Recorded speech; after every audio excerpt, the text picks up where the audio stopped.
Rated M for mature.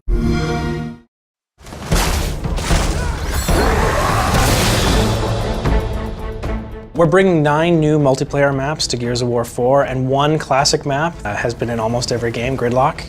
So for a total of 10 maps that we're bringing out. We have decided to bring Gridlock back. It's been redressed, so it looks very different than Gears of War past. We wanted to show the evolution of it, and is now 25 years later. Reclaimed is like this oasis almost. It's an old farm that's been run down. It kind of has a tiered feeling to it, so like there's a higher, middle, and a lower area. There's a lot of advantages for teams actually going up to that top area, aiming down and looking down onto other enemies from there. At the bottom of the map, there's a sniper rifle. So if you're on the opposing side, you just go and grab that sniper rifle to try and combat that high point. Impact is just a stunning map. It's this concept of a city that's been destroyed and this airplane that's come in and just crashed into this side of a building and it's burned through there, and so you're fighting in around the wreckage of this airplane. If you're a fan of close quarters combat, Impact is the map for you. Forge is set in this abandoned steelworks. It's got an old giant kiln that players can activate it. It shoots out this big fiery ball of death so that if there's anybody underneath it, It just roasts anything that's in there. It's glorious. It's always fun watching people turn it on, trying to hit other enemies, but it can also backfire on the player itself. You can end up incinerating your own teammates if they're not careful. Lift is really unique, actually. So you're on this lift, obviously, and it's going down this huge tunnel. It's almost like you're taking a lift down to hell. And the cool thing about it is that it actually changes gameplay. Once the lift actually hits the ground level, power weapons actually become exposed and a whole new area of the map actually appears for players. Harbor was one of our beta maps. It was something that we put out there early on and we took back and we've refined since then. And the dock that's attached to it has power weapons on it. And it's very vulnerable out there.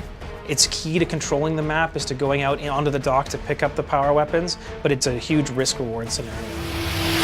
Foundation is, I would say, one of our most balanced versus map, especially escalation. It's set inside a new cog settlement. So cog settlements are built by, these robots in concentric circles from the center out. There's 3 pathways from each spawn location. One actually takes you right down the middle, kind of in the pit of the map, and then one underground which has power weapon locations, and then on the other side there's a top-down location. There's different ways of being able to kind of approach the map, so we know that there's going to be a lot of esports players jumping in and competing on Foundation. Relic is set in an old tomb. It's something that's very grand.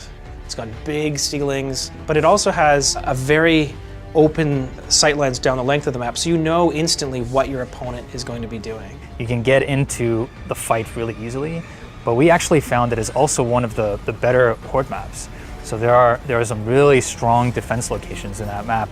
It's one of our favorites for playing horde. Fallout is set in this old UIR abandoned nuclear missile silo. It's underground, it's set deep in a cavern. You can barely see the moon through the crack in the roof. And this is exploring a time period in Gears that we haven't seen so much, which is the pendulum wars between the COG and the UIR. It has very different graphical styling. It's dark in there and it has cut down the middle, so you end up fighting over these sides of the map a lot. Try and grab power weapons, get over to the other side, flush the enemy from there. So it has a real sort of this side against the other side feeling to it. Dam is a dam. The center of it is this crumbling waterworks. It's really a map that we built around Team Deathmatch, so it's a fantastic Team Deathmatch map. Players will end up kind of spawning from each side. There's a giant line in the middle of different power weapons that players can actually grab. It's great because you see both teams coming from each side and scatter, and you'll find almost fights happening in every single location.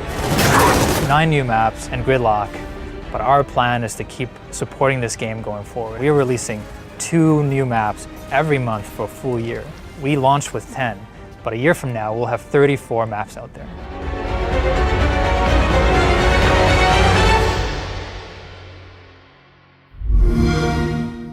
Get the Ultimate Edition and play 4 days early.